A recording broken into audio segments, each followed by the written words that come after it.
Hasbiana dengan NIM 2111304035 dari kelas A3.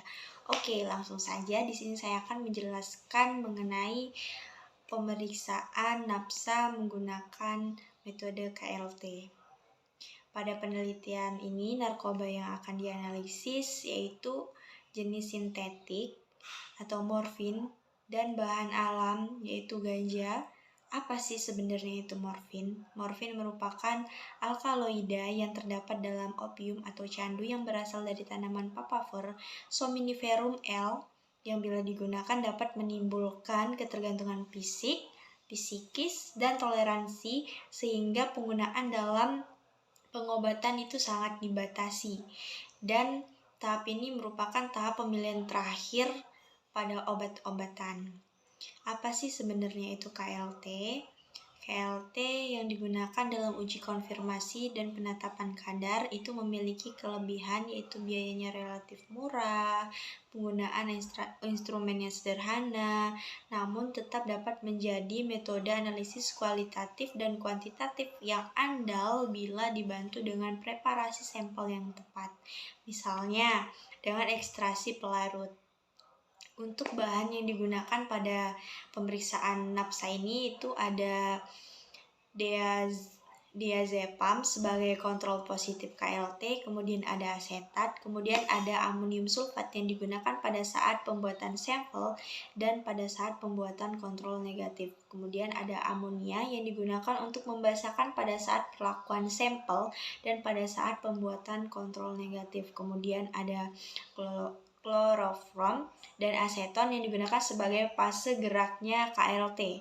Kemudian itu ada ether yang digunakan untuk mengekstrasi larutan pada saat pembuatan sampel dan pada saat pembuatan kontrol negatif. Kemudian ada metanol yang digunakan untuk meresidu larutan sampel. Dan plasma darah sebagai sampelnya sendiri. Tahap pemeriksaannya itu yang pertama, pembuatan sampel, di mana sampel yang digunakan yaitu sampel darah ataupun urin.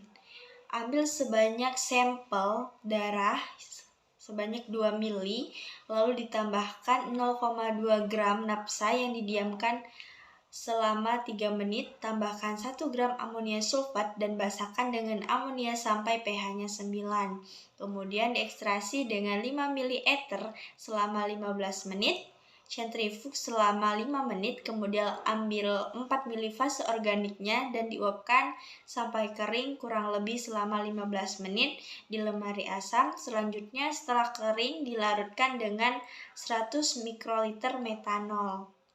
Pembuatan larutan standar, ambil sampel diazepam 1 mg dan masukkan ke dalam Erlenmeyer, kemudian tambahkan 5 ml dan diekstrasi selama kurang lebih 15 menit. Kemudian ambil 4 ml fase organiknya dan diuapkan sampai kering kurang lebih 15 menit di lemari asam.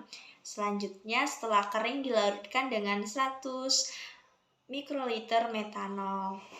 Selanjutnya pembuatan kontrol negatifnya yang pertama itu ambil 2 ml plasma ditambahkan 1 gram amonia sulfat dan basahkan dengan amonia hingga pH-nya 9. Kemudian diekstrasi dengan 5 ml ether selama kurang lebih 15 menit. Lalu ambil 4 ml fase organiknya dan diuapkan sampai kering dengan waktu kurang lebih 15 menit. Kemudian tambahkan dengan 100 mikroliter metanol. Langkah terakhir yaitu pemeriksaan menggunakan KLT. Pada KLT ini untuk fase diamnya itu menggunakan silika gel GF 254. Untuk fase geraknya menggunakan klorofrom dan aseton dengan ukurannya yaitu 95 berbanding 5. Penjenuhannya menggunakan kertas saring dengan jarak rambatnya yaitu 6 cm atau lebih, menyesuaikan chambernya ya. Lalu totalkan sampel, kontrol positif dan negatif, biarkan eluen merambat. Setelah itu angkat plat KLT-nya lalu keringkan. Sinari plat KLT yang sudah kering menggunakan lampu UV, tandai bercak menggunakan pensil, lalu catat hasil dan siap untuk menghitung nilai RF-nya. Setelah mendapatkan nilai RF, maka kita akan mendapatkan kesimpulan dari pemeriksaan tersebut. Sekian, terima kasih. Wassalamualaikum warahmatullahi wabarakatuh.